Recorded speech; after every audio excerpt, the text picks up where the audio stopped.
Right, this map is...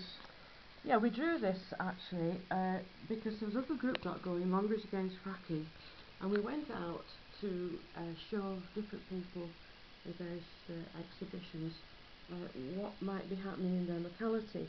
Now this map's specially drawn up by us to put on display, but actually it's based on real information from the British Geology Survey. Online there's something called Bowland Shale Gas Study, and there's some slices through the locality like this. This is blown up, made big, to show what sort of rocks there are.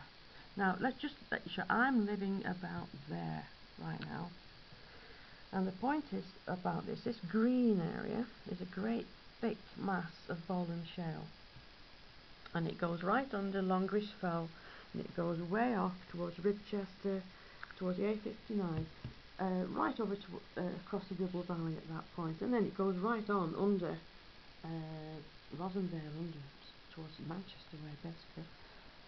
So this area here, you see it's a big fold upwards. It was arched up. All this Bowland shale is made of sediment.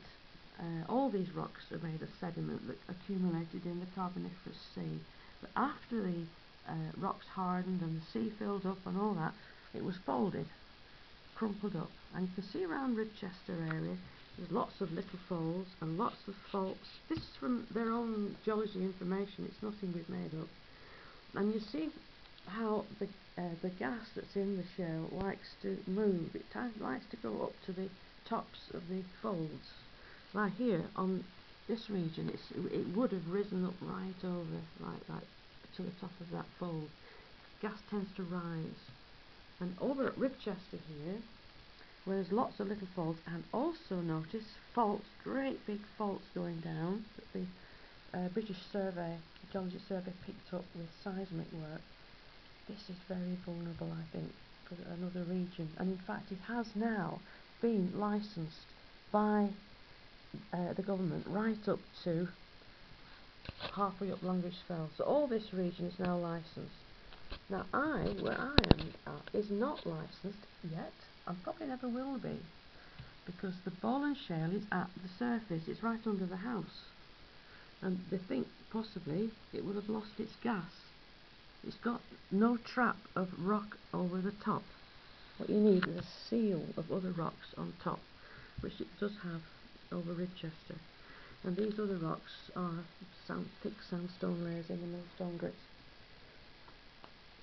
Right, so you can see where you've got a good seal. And this is a possibility where water can get back up from well, these there could be water, there could be gas, certainly gas movement up here, and they like to go where the rocks are already well disturbed and fractured with their fracking. It's easy drilling. And the more likelihood is there'll be little fissures with holes and pockets of gas in ready, already moved in. Bear in mind, this rock, we're thinking of all these rocks, thinking 300 million years ago, give or take a few score.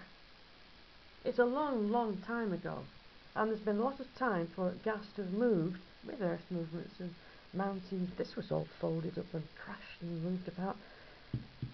There'll be fissures with pockets of gas, maybe.